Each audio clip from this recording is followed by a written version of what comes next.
Good morning, everyone. This is James Carpenter with Country Living, and we're starting a new project today. Yesterday, we installed the electric into the shipping container. We got the lights up, and now we're going to start organizing the junk that's in here, which I'll show you here in a minute. Move it to another location. I got a 20-foot shipping container outside. I'm going to move the bulk of this stuff over there so that I got room to work in here. Now, yesterday, I told you I was a little bit wore out, but I did get that other light hung. And that's what it looks like with two lights. So let's just take a look at what we're working with.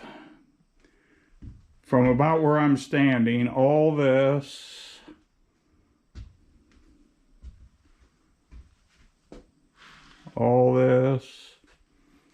it's all got to be removed. There'll be a few items in here that are going to stay. They'll go on a shelf, but the scaffolding, all this other stuff, it's just taking up too much space. All right, let's take a look at it after a few hours of work. Obviously it still looks crowded in here, but what you just seen, this is a lot less. Now I've got that 20-foot shipping container out at the out behind this building. We relocated everything in there. What do you think of that? There's 4 super big fan blades. Probably do something decorative with that. Now, one thing that I want to point out is I didn't realize it, but I've got some nice looking lumber here. There's a stack of what appears to be 2x12s, and over here, and these are wide micro lambs. Looks like 4 or 5 of them sitting there, at least 4. I wish I would found those when I did my bench tops. I would have used wider ones instead of the narrow ones I used. So that's where we're at. A lot of work. I'm wore out. I'm going to take the rest of the day off.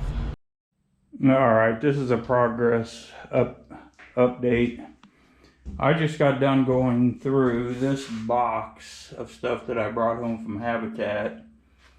And these are the tools that I got out of that box, which I'm going to take out here in the shop, and we're going to look at those a little more detail.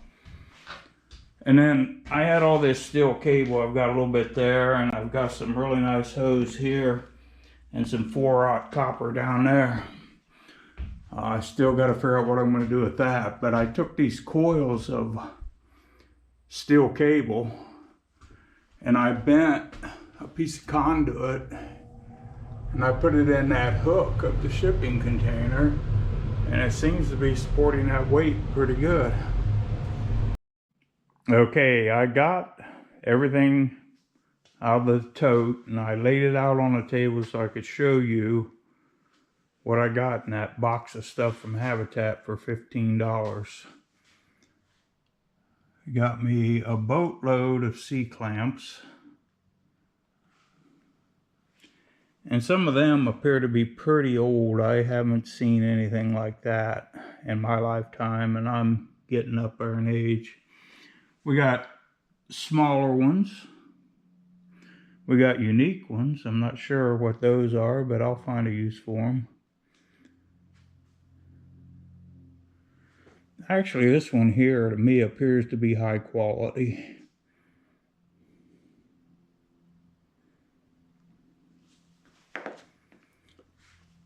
Two hunks of brass. Looks like it's about 1 inch or 1 1/4 inches in radius. A nail puller, chainsaw blade sharpening file, some antique tin snips and an old pair of pliers, and then some pipe wrenches. That one's actually on an angle for some reason. And then these two old guys here, but they're still in good shape. There was this strap here that you can pick a battery up, move it around. A battery terminal cleaner, nothing to brag about there. And these electrical tools are in there. They're wire strippers. And I'm not sure about this guy here, but he looks like he could come in handy for close contact.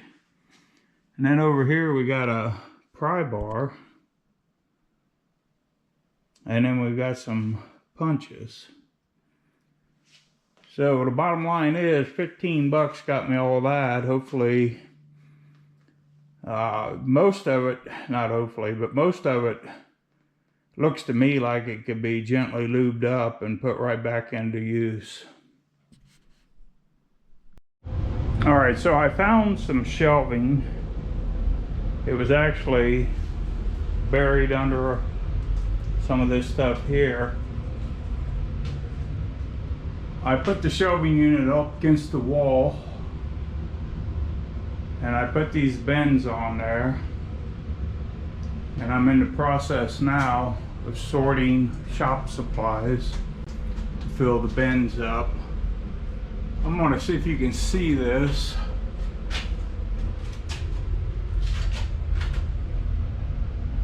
Okay, basically, I had two choices. I could drill a hole in the shipping container and bolt this thing up, but I did just the opposite. I turned those uprights upside down and put the leg adjuster up, and I adjusted it as tight as I could. And then I drove that wedge in there. I had to put a taper on it and custom fit it, and drove the wedge in there. And now if it tries to come forward, the leg's hitting the wood and the wood's up against the metal. So I think I'm gonna be good there. And I did all that without drilling any holes in the shipping container. So some of the stuff that I'm sorting, I had at another location. I took the time to dig it all out. A lot of it was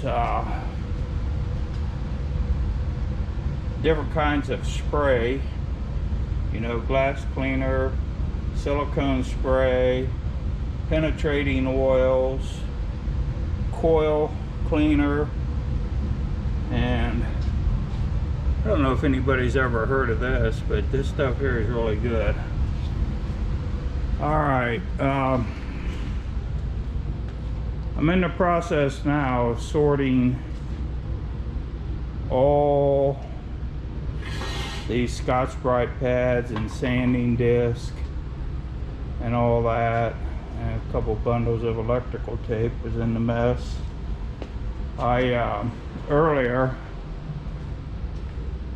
went through and I had several individual, well, they look like this. They would have been sold in a store like that. I had 4 that would not fit in the container, but I took the container and I put one tag in there, and I put, I don't know how many screws in there, but quite a few. So let me get back to sorting and I'll keep you posted.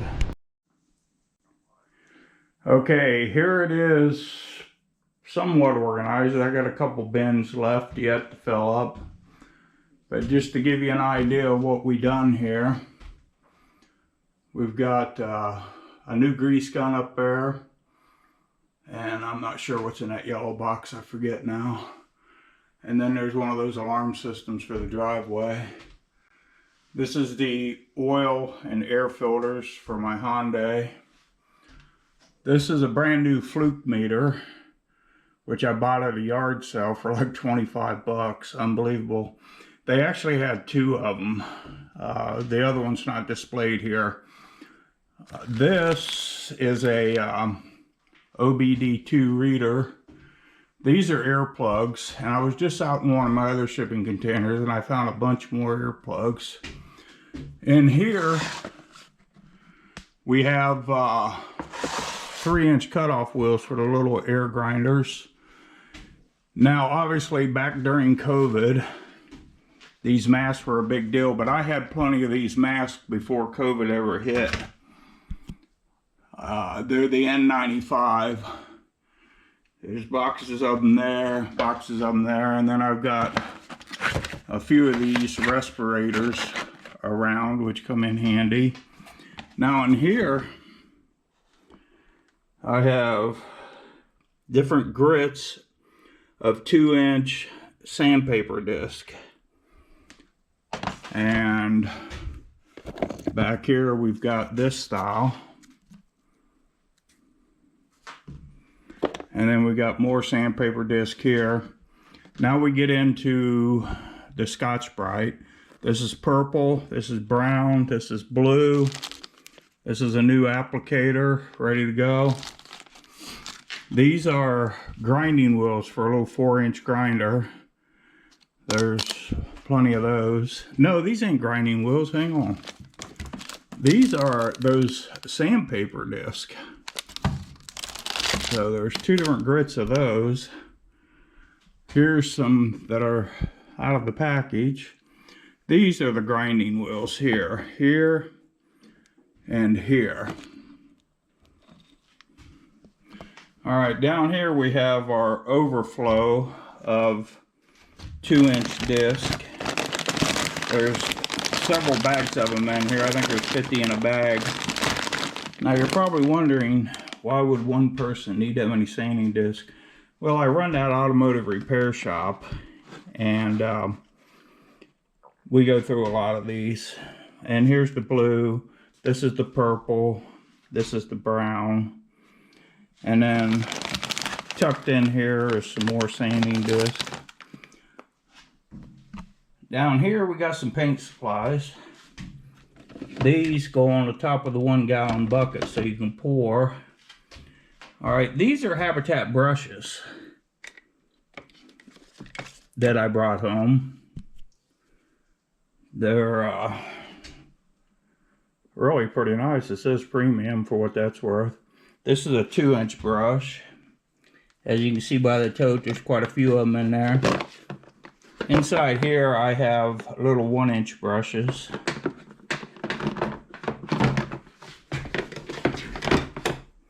Over here we have these brushes. They've got this funny little kink on the end of them. Let me hold it up straight so you can see. So you're going up vertical and then boom, it kicks over. There's a bunch of those right here. I got some 4-inch paint brushes. I'll show you. They're out in the other room. These are Sawzall blades. We use a lot of those when we do exhaust. And down here, oh, these are safety glasses. We've got some that are for like sunglasses, some that are clear, and then there's a couple boxes there full of extras. And here's some string. Now, everything here, except for the oil filters and the sanding disc, all came from my Habitat connection, which I buy this stuff in bulk, so I'm not paying a lot of money for it, trust me. Pennies on the dollar is the phrase I like to use. And then this morning I went out into one of my other shipping containers and I started dragging out the paint rollers. So these are paint rollers. There's those 4-inch brushes. Some more paint rollers. More paint rollers. Now, notice how I'm boxing them up. Those containers, they come with a grid. Let me go over there and get closer. They've got their own little cavities. Now you're probably wondering, these these, you can see it's from a car manufacturing place or a parts supplier for a car manufacturing place. We got that Honda plant here in Marysville, so there's a lot of this kind of stuff floating around. But I probably got 40 or 50 of these heavy duty plastic totes with the dividers. The dividers can be pulled out, and the dividers can be pulled out, and then you can use these for other bulk storage. Now we'll come around over here. Looks like we got some more paint rollers. Those don't have the dividers. I'll transfer them over. This is other stuff that I pulled out of the shipping container that we haven't gotten into yet. I was in that shipping container this morning and I got the next load. I'll take this skid once it's empty and go back and load me up some more stuff. And there's a little something over here I'd like to show you.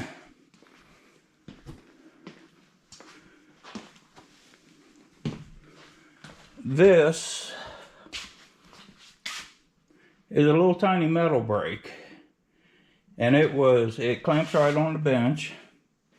It was in some of that stuff I drove home. And then yesterday I did this. I took a piece of exhaust pipe.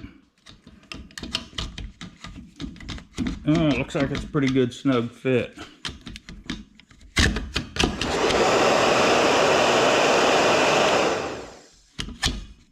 Alright, I'm going to need to work on that. Yesterday it was coming in and out of there like a holster.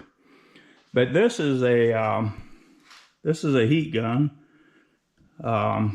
Pretty nice actually for shrink wrap and maybe even heating up bolts to get them out.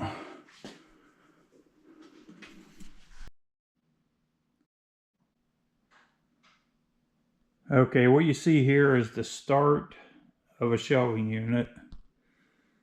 It's 2 foot by 4 foot, and you can adjust the shelves wherever you want them.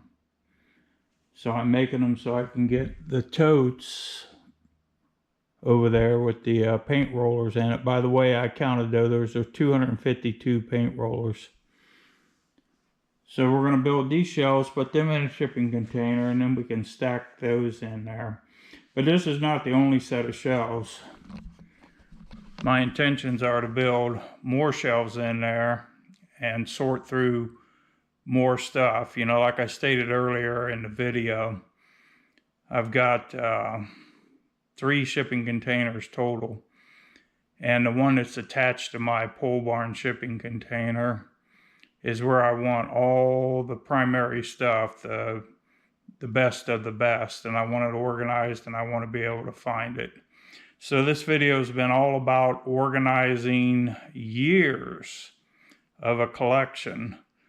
I finally got to the point in my automotive repair business where I turned everything over to my wife. She writes service. My son, he's now doing everything I used to do, and that's payroll, stats, anything to do with financial, taking care of the checkbooks and statements and all that. So I was able to walk away from the auto repair shop and basically become somewhat retired. I do participate in the auto repair shop. I make sure that things are going the way they should go. We're a 5-star shop and been that way for a lot of years, so I've put a lot into it, and we give our customers good quality treatment because, you know, 5-star rating, and I've held 5 stars for a lot of years. Now, if you search my website for the automotive shop, you will find a couple bad reviews, but I read my response because the reviews is just someone else's side of the story. Okay, with that being said, we are going to build more shelves and sort more stuff, and we're going to organize like you've never seen before. I want to thank you for watching my videos, and have a great day.